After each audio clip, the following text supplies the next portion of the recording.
What's going on, everybody? You're listening to another episode of Collin Earl's The House of Grey. So, let me get this straight. The guys checked out gossipguyblog.com only to find that Derek's spreading the word that Monson's grandfather is responsible for the attack on Barty Bridge. Monson's starting to have flashbacks of what happened there. Gossip Guy has pulled out all the stops getting that camera feed. No one's really sure what actually happened during the attack, even after a full-blown congressional investigation. And now, Molly is standing in Monson's doorway. Whoa, that's a lot to take in. Well, hang on tight, because there's a whole lot more where that came from. Kick back, relax, as if that's possible listening to this book, and get ready for episode 19.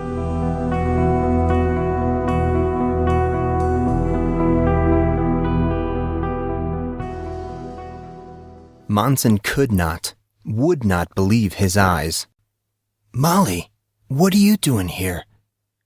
Monson's attorney gave him a wide smile, starting to stroll towards him. She wrapped him up before he could say anything more. "Oh, Monson, honey, I have missed you." She squeezed him. "So very much." He spoke through his tumult of emotions, repeating his question. "Molly, what are you doing here? Why didn't you tell me you were coming?" "Shh." Her hushing admonition came like a cooling mist. He went silent. She continued. "There will be time for all that." She squeezed him even tighter. "Not quite yet. Not quite yet." He felt the air drain from his lungs. An image, like the crack of a whip, sailed through his mind's eye. Coach Hawk. He spoke in gasping puffs. "Molly, you wouldn't happen to know Coach Hawk, would you?" Molly squeezed him even tighter. "What did I say about talking right now?" A sniff from the direction of his door caused both he and Molly to swing around. Casey and Artorius stood in the middle of the entranceway, both wiping away mock tears. "Aw, jeez. Now that is how attorney-client relationships should be." Casey glanced towards Artorius, who was nodding his head vigorously. "Yeah, there would be a lot less malpractice if that were the case. We should write the Bar Association and tell them to add it to the professional rules of ethics." "Dude, lawyers have ethics?" "Oh yeah, they have to take a test and everything." "That's shocking." Artorius nodded his head. "That's what I said." They both grinned at each other. This continued only for the briefest of seconds, when an unexpected change in Casey's facial expression caused Monson to blink in confusion. He watched as Casey's sappy gaze settled more intently on Artorius. "Arthur?" The reverb of the spoken name echoed as he laced his voice with melodramatic inflection. Artorius mimicked the tone. "Casey." Casey clapped his hands over Artorius's, giving him big, doughy eyes. "You know," he sniffed, "you had me at hello." "Don't start crying, man, 'cause if you start, then I'll start." His voice trailed off. They continued to stare at each other for a long moment, then both broke down in mock sobs, embracing and whimpering as they held on to one another. This turned out to be a mistake, however. They were so enthralled in their own drama that they never saw Molly's thrown pillows. The projectiles slammed into their targets with surprising force. Casey and Artorius stopped just in time to see Molly fuming furiously. She stood upright, figuratively bearing down on both of them, despite not moving an inch. Casey and Artorius cowered under her frightening glare. Molly cracked her knuckles threateningly. "You dare?" The indignation in her voice seemed to shake the surrounding area. Monson stared, as her intent seemed to take a physical form in the shape of a sharp-toothed monster or demon that appeared over Molly's shoulder. He rubbed his eyes and was relieved to see that the image was gone, and he was in fact seeing things. Maybe it was just her murderous intent in combination with his own overactive imagination. He shook his head. He needed to cut back on the anime. He could still feel Molly's anger as she continued her thought. You dare ruin my precious reunion with my cute Monson? Casey and Artorius shrank back, the venom in Molly's voice instantly wiping the smirk off their faces. Monson watched his two friends' countenances change, becoming sincerely concerned. Molly took a step in their direction. Her fierce aura seemed to intensify the closer she moved towards them. They shrank back. She took another step. Again, they retreated. This process continued until they found themselves against the door of Monson's room. Backed up against it, they eyed her apprehensively as she closed in and got right up in their faces. The heaviness of the situation hung in the air when, unceremoniously, Molly reached up. Both Casey and Artorius closed their eyes in anticipation. They opened them again when she placed her hands on their faces. Oh, did I scare you? She tweaked their noses playfully. Monson stumbled back to the window seat, unable to control his laughter. Molly smiled coyly at the two and started to chuckle. Eventually, Casey and Artorius followed suit. Monson could barely hear Casey's voice over the laughter. Molly, congratulations on being the scariest person I've ever met. The laughter died out as a rap on Monson's door caught their attention. Master Grey, Miss Penmantail, your tea is ready. Excellent, Brian. Thank you. Molly gestured to the boys, indicating they should follow. Monson, Artorius, Casey, and Molly walked through the now open doors. Brian stood at attention, bowing slightly as the group entered the room. Molly grinned broadly, taking a seat in one of the large armchairs. Oh, that's better. She sunk into the leather. I hate helicopter rides. They are so noisy. You came in on a helicopter? Monson's voice held a hint of excitement. That's so cool. Casey and Artorius both nodded their heads in agreement. But why did you come in on a helicopter? Casey scratched at his neck. For that matter, why did you come in the first place? What do you mean, Cassius? Molly sat up a little as Brian served her dark gray tea. She took up the cup and saucer, sipping it demurely.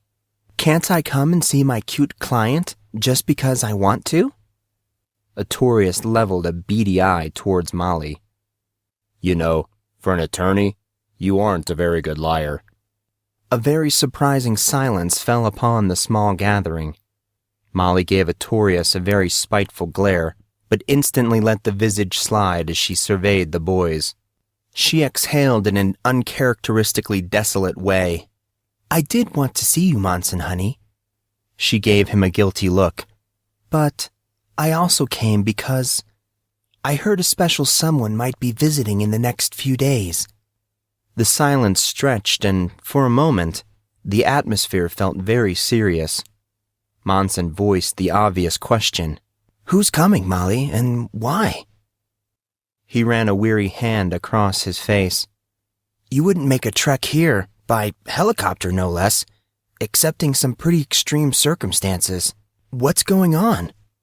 Did the FBI finally grow some cojones and decide to come pick me up or something? Monson, what are you on about?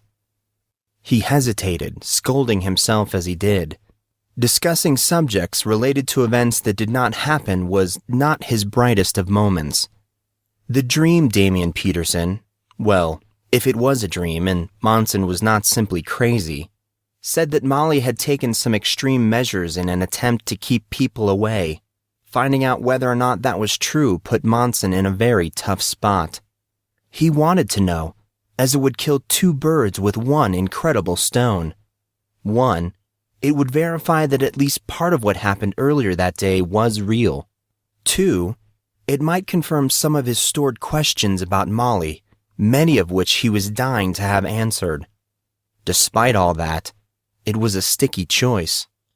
He could not ask without having the resulting inquiry leveled back at him.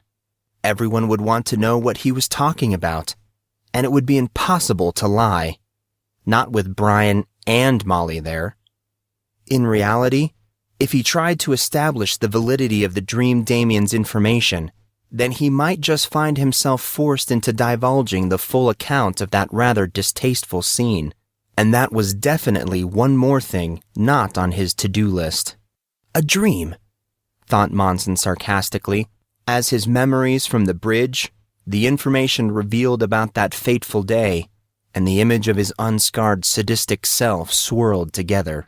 So many unanswered questions, so much unknown. He felt pangs of fear flood his gut as he instinctively glanced at his cut and bruised knuckles. He thought of a teary-eyed Cyan as he tried to push it all aside, attempting to zero back in on the conversation.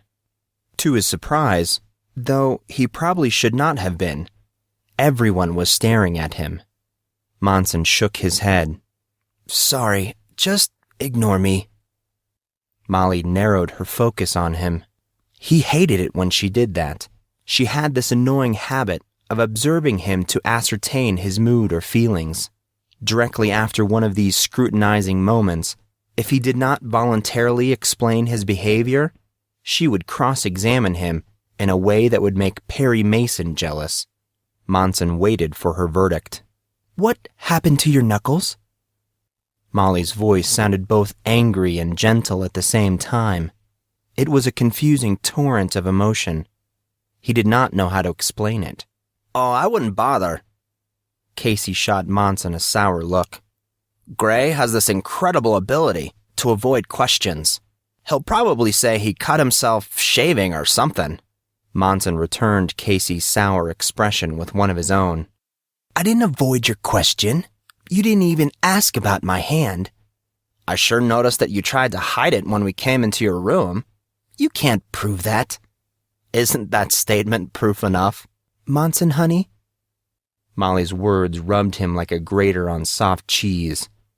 I'm getting some very surprising vibes. How much do they know? There it was. She had asked it. Monson's gaze turned downward. He was not sure how much more he could take.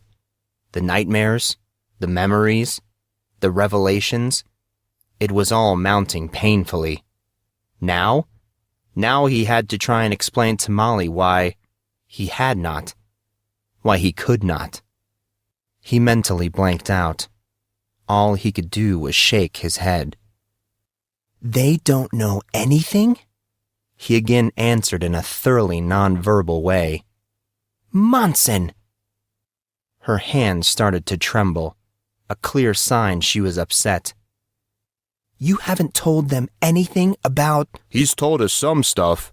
Artorius's voice grew so loud it was able to drown out Molly's. And we've been able to fill in some of the other stuff, and now we even know about Barty Bridge. Barty Bridge? Molly's tone cracked like a boy reaching manhood. She glanced at Monson.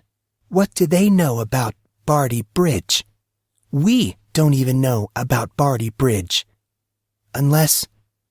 Monson recognized the glint in her eye. It's not like that, Molly. Gossip Guy just had a special on Barty Bridge. Some sort of closed-circuit camera feed recently came up. And now... Monson dear, stop right there. Everything, literally everything stopped there. Molly's presence acutely altered. It was as if something was boiling just beneath the surface. Something destructive. She proceeded. What do you mean Gossip Guy came out with a special report? What camera feed? The boys did not capitalize on the chance to answer, as any inclination to do so was soon swallowed up by Molly's exaggerated actions. She plunged her hand into her pocket, pulling out a glinting silver iPhone. She started to mess with the screen when... You aren't going to be able to find the story. Casey stood and was instantly moving towards her. It's on the Platinum section of Gossip Guy's member section. You have to be a Collin University student to gain access to it. Molly swore loudly, standing up abruptly. Okay, Cassius. I want you to show me. Casey was already moving towards the study. "Okay, Molly." He turned and spoke to Artorius and Monson. "You coming?" Yeah, I want to finish that video. Artorius rose a half-second later as Molly and Casey disappeared into the study. However, he lingered a moment by his chair. Gray, you coming? No, I don't think so. Artorius replied, perplexed. Your grandfather is on that video, Gray. I know, Arthur. I know. I see. Artorius walked away reluctantly. Monson knew he was simply not ready. That is what he told himself, at least. He was simply not ready to find out any more about Barty Bridge. He was already scared. What else could he expect? All of it. It was too much, too fast. He was not able. He was not willing. He suddenly found the silence of the now vacant room unbearable. Sure, the creeping sounds of Derek's sermon permeated the dead space, but there seemed to be a disconnect from the study to the sitting room, like they were worlds apart. He could not stand it any longer. He stood and went to his room, closing the doors behind him.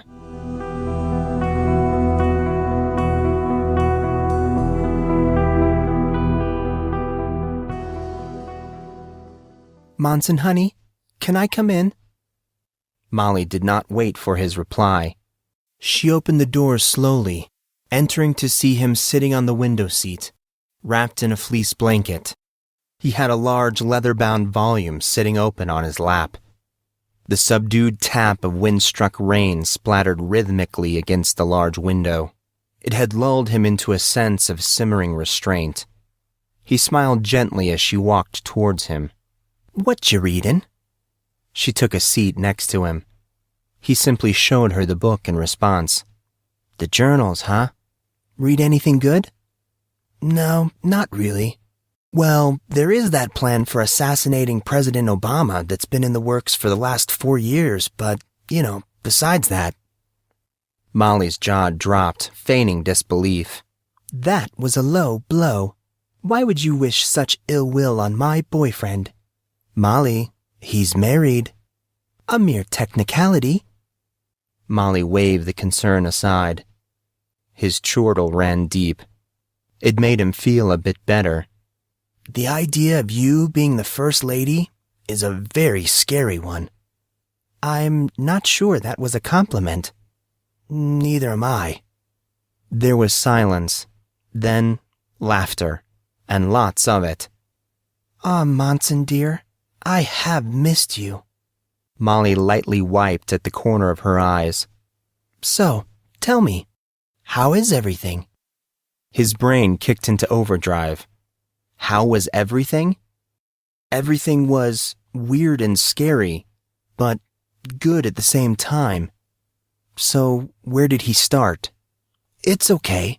Classes are fine. They aren't as hard as I thought they were going to. Well, you've always been smart.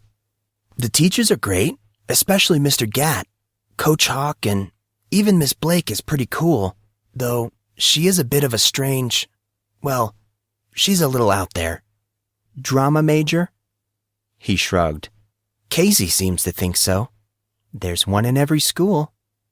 Beyond that, I've just been, hanging out with Artorius and Casey. Monson stopped talking abruptly when he realized Casey and Artorius, they were gone. Molly spoke softly. I sent them back to their rooms. They said they would pick you up for class tomorrow. Oh. He averted his gaze. Molly shifted, coming closer to him.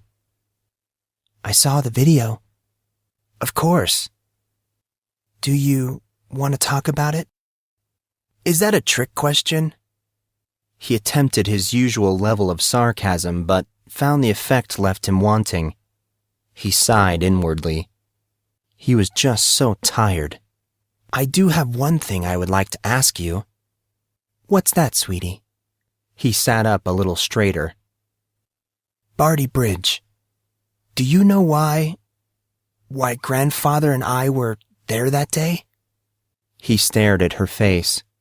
It seemed like it fell ever so slightly. You asked me that once before, you know.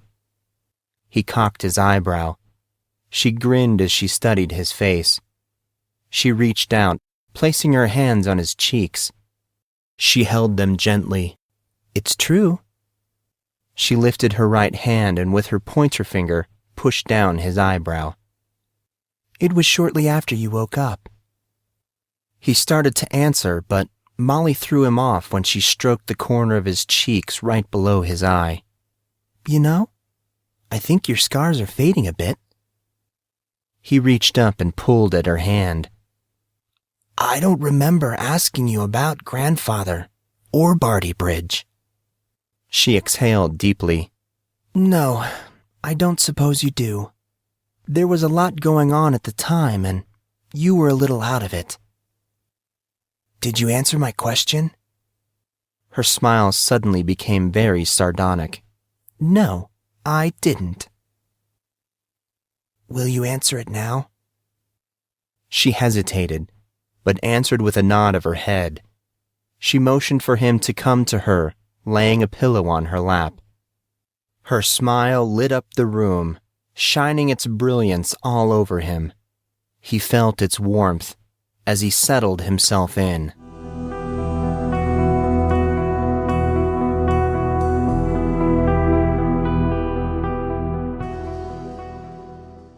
So let me get this straight. Casey, don't yell. I'm right here. Monson almost jumped on Casey, who was standing right in the middle of the pathway leading to the GM from the barracks. His face spoke of total astonishment. Seeing Monson's uneasiness, he adjusted his tone. So, let me get this straight. Your grandfather was the original founder of the Barty conglomerate? Monson nodded his head. But he left for some unknown reason. He left one of the most successful businesses in, history, became a hermit, and then adopted you. Monson nodded again. And then, if that wasn't weird enough, after all that, he stayed in a rut of a house out in Washington's Columbia Basin for 10 years. Yeah. Then, all of a sudden, he comes out of hiding and decides to head over to the opening ceremony for Barty Bridge because... Monson answered the question. That's the part we're unsure of. Molly said that he didn't tell her. Said the less she knew, the better. Casey exhaled, letting his shoulders sag as he did so. Man, that is some heavy stuff. Talk about addling the brain. Tell me about it. Monson shot a glance at Artorius, who had yet to say anything as he had been absent-mindedly playing with his phone all morning. Artorius did not look up, but rather grunted in agreement. Monson continued his narration.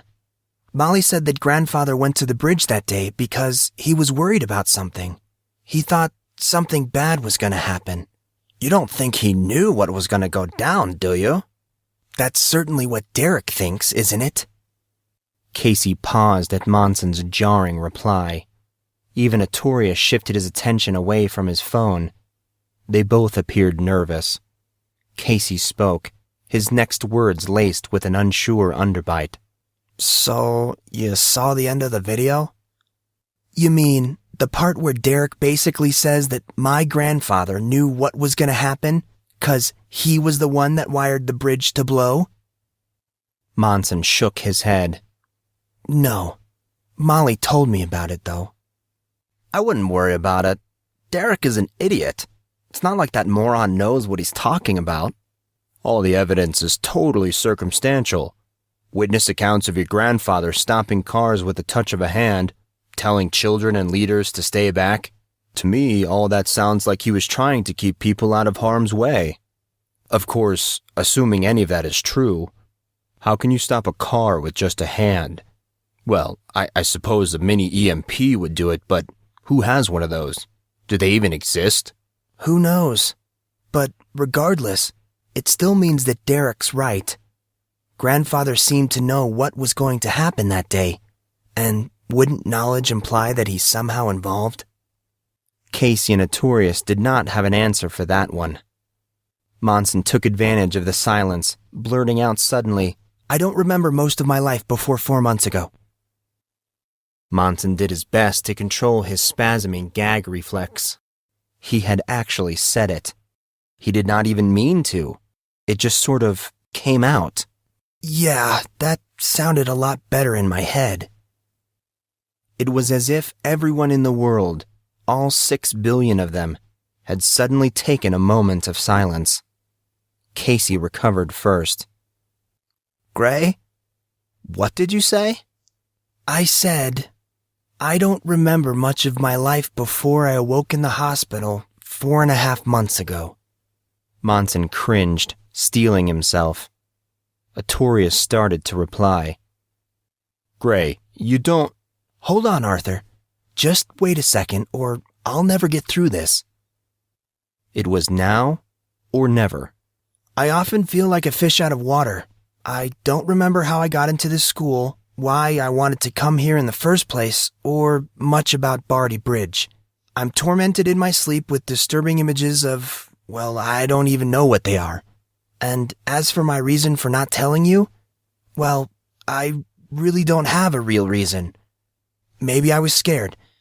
Being my friend comes with a lot of baggage, and maybe I thought that you guys would blow me off if you knew. I couldn't stand the thought of that. I've been able to reach some semblance of normal because of you two. I'm very thankful. I hope you know that. Regardless, yesterday's events made me realize how unfair I'm being to you and how I've only been lying to myself. So, this is me, being unafraid of what might happen. I hope you will accept my apology for waiting so long. The overwhelming silence returned as he quickly turned from his 2 friends. He seemed to be developing a knack for random dramatic monologues. Maybe he really should consider taking it on the road. He shook his head. Stop making jokes, he screamed at himself. So not the time. He glanced downward and found to his surprise he was rubbing his knuckles. They were already starting to scab over. He thought of Cyan. Stupid girl. Casey's voice disturbed Monson's concentration. He spoke to Artorius. Great speech. I give it an 8. He needs to work on his delivery just a bit. More dramatic pauses would have pushed him over the top. Do you feel the sudden inclination to clap? Do I ever? You know, I think there might be something to this lecture circuit idea of yours, Case. Gray is good. Guys! They both laughed, moving at the same time to each place a hand on Monson's shoulders. They leaned in close. Casey whispered, Thanks for the heads up, Gray, but... Artorius finished the thought. We already knew. Monson's scrutiny shifted from face to face. What do you mean you already knew? Come on, man. We aren't totally stupid. Besides... Again, Artorius finished the thought. We were listening to your conversation with Cyan, remember? Monson did not know whether to be really pissed off or incredibly relieved. Casey finished up. You're stuck with us, Gray. If you think a dramatic past is going to sway us, you're sadly mistaken, bro. Yeah, if drama was an issue, I would have kicked Casey to the curb a long time ago. Casey punched Artorius on the arm. Dude, that's twice now. Uncool. Monson Grey, what on earth did you do to my sister? The voice of Indigo Harrison, with all its annoying ambience, floated around them as she suddenly stood behind the 3 boys. Indigo? Bellowed Casey, sounding startled. Don't do that. You're gonna give a guy a heart attack. Monson laughed as he recognized the Jersey accent of Jason Mahler. Hey, that was really good. You sounded just like him. Oh, thank you. I've been working on... You know, that is one of the things that really annoys me about you 3. Baffled, Casey stopped his thought and turned to look at Indigo. Monson and Artorius followed suit. The mirrored expression of the three all said the same thing. What'd we do? Well, I'll tell you what you did. I came all the way over here to talk to you about something important, and you end up ignoring me. But when my sister— Wait, Indigo. Monson's statement stopped her dead in her tracks. He pointed at the entrance of the GM. What's going on over there? Crowds of students congregated, gathering in and around the huge decorative arch leading to the GM.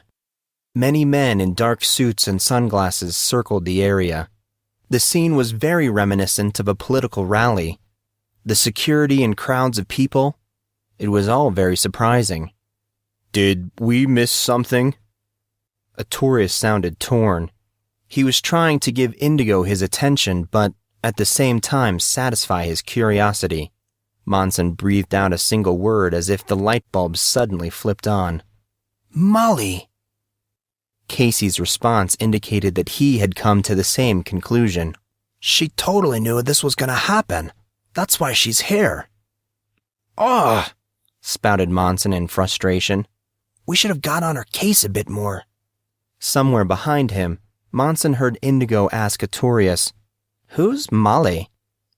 Monson chuckled slightly as Artorius tried to explain. Should we go and see what all the Secret Service is about? Casey, Monson, Artorius, and Indigo made their way forward, falling into the growing crowd of people. The scene really did come across as some sort of political rally. Now that they were closer, Monson and the others could see sharply dressed men in dark sunglasses, forming a sort of barrier in front of the students. In the distance, Mr. Gatt was talking agitatedly with a large group of these MIBs. He seemed to be arguing with them. His eyes on Mr. Gatt, Monson failed to remain cognizant of his immediate surroundings, and almost had a repeat of the completely turbulent meeting with Kylie Cormack after orientation. Monson skidded to a stop, barely able to avoid falling over the wheelchair of Grayson Garrett. The slither of a southern drawl taunted him playfully as Grayson looked over his shoulder. "You know, Gray, you really should learn to be more aware of your surroundings." Yeah, I hear that a lot. Anyway, sorry about that. I was watching Mr. Gatt. Grayson interrupted him. "No worries. I'm used to it." A loud yet delicate sound rumbled from the area of Grayson's lap, causing his sentence to trail off. Monson chuckled. What was that? Instinctively, and not even considering the fact that it was probably very nosy, Monson stepped towards Grayson's side and was pleasantly surprised to see a yellow-eyed black cat sitting on Grayson's lap. He quickly thought back to the first day of classes. It was the same cat. At least, he assumed it was. How many other yellow-eyed black cats could there be? Hey, I know you. Monson put out a hand. The cat met his outreached palm with enthusiasm. He scratched between the cat's eyes as it purred loudly in response. "Is he yours?" Grayson's voice carried a refined amount of curiosity. I was just about to ask you the same thing. Gray, you really shouldn't touch that thing. Casey and Artorius pushed their way next to Monson. Indigo was conspicuously absent. Hey, where did Indigo get off to? Didn't she want to talk about something? Artorius answered, pounding outrageously. She got a text on her phone. For some reason she had a jet. Something about cyan. A gurgle of liquid worry singed Monson's innards at the mention of cyan. He asked the obvious question. Is cyan okay? She didn't say. Artorius moved a bit closer, apparently noticing the cat. Just said she had to go. Casey also moved forward, examining the cat. Gray, if you're worried, you could just call and ask her. Drop it, Casey. Oh, you are so lame. You were practically making out with her. Monson's reply came like an erupting volcano. Casey, don't say crap like that. That's how rumors get started. Casey grinned maliciously. Monson sneered. You loser. That's totally what you were The sound of a familiar voice put an end to the conversation, and not just theirs, but every student and Will Smith wannabe alike. Monson had estimated that a large part of the school was currently making its way to the GM for breakfast.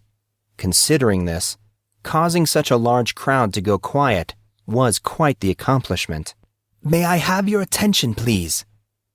Mr. Gatt's voice sounded polite, but agitated. Thank you. I will be brief. Classes are canceled today, as well as all other club activities. Due to some unforeseen circumstances, our dark-suited friends will be performing security sweeps on campus, and they would like to attempt this without student interference. Muttering broke out among the gathered crowd. Security sweeps? Why on earth would they need security sweeps? Mr. Gatt's hand swept out from his body, gesturing towards the students. I assure you, there is nothing for you to worry about. The dean has asked me to express his deepest condolences for the inconvenience, but, until further notice, all students will be confined to the barracks.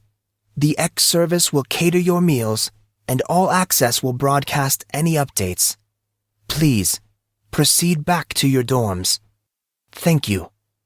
Mr. Gatt retreated from view, moving back towards the MIBs he had been talking to when the boys first arrived. Monson, Artorius, Casey, and even Grayson started to make their way back up the path to the barracks. Many of the students were talking loudly. Most sounded worried. What was all that about? You don't think there was another kidnapping attempt? No, we would have heard something by now. Monson tried to absorb it all the best he could, but was unable to deny his own building worry. What do you guys think is going on? Not a clue. Casey raised his arms, locking them behind his head, answering as he did. Mr. Gatt sure seemed frazzled, though, didn't he? Definitely. I've never seen him so irritated. Something serious must have happened. Artorius was back on his phone. Maybe it was a kidnapping. The idea hit Monson the moment that Artorius had said the word. Kidnap. A flash of panic threatened to overcome his whole being. In light of all the students around, he forced the flames of worry down to a low smolder. He hesitated, trying to master his feelings. Guys, you don't think that this has something to do with Cyan, do ya? Gritty silence met his slightly disturbing question. Monson could tell that neither Artorius nor Casey had thought of this, but now were quickly running through the possibility. Artorius actually had his finger on Indigo's number when Grayson spoke up. His emphasis was placating. No one would ever kidnap a Harrison.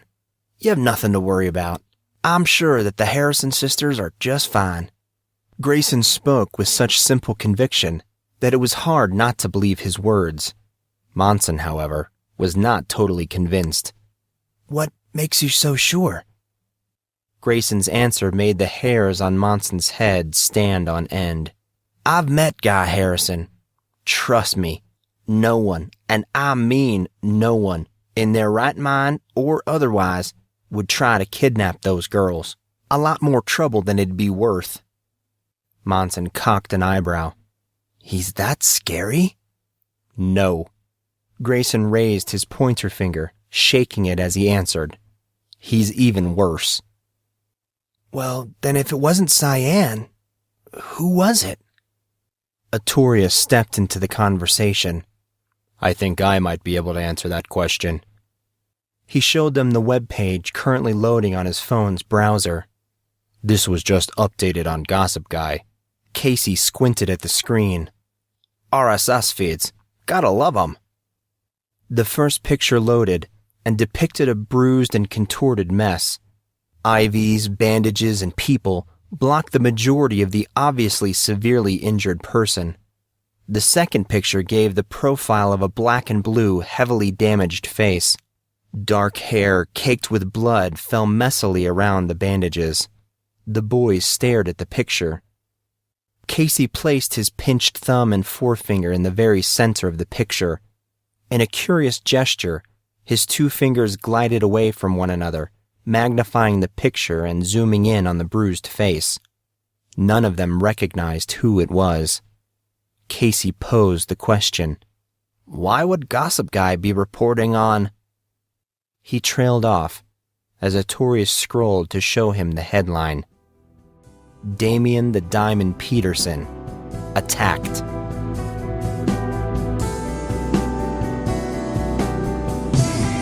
You've been listening to the podcast-only novel of the House of Grey by Collin Earl. For more news, information, and updates, please visit houseofgreybook.com. Music by Figure of Fiends. Visit the band at myspace.com/Figure of Fiends. Cover art for the House of Grey provided by James Thane. More information at thayn.net.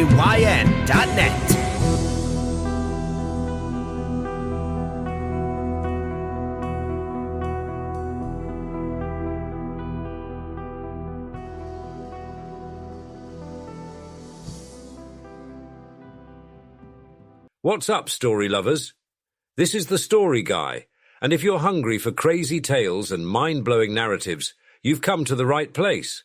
Don't forget to smash that subscribe button so you don't miss out on our weekly dose of crazy cheating stories, fun fiction, and gut-ripping comedy from around the world. But that's not all. We also create our own original stories, and trust me, you won't find these anywhere else. Want even more spine-tingling reads? Head down to the description and grab our exclusive story collections. Thanks for watching, and I'll catch you in the next video.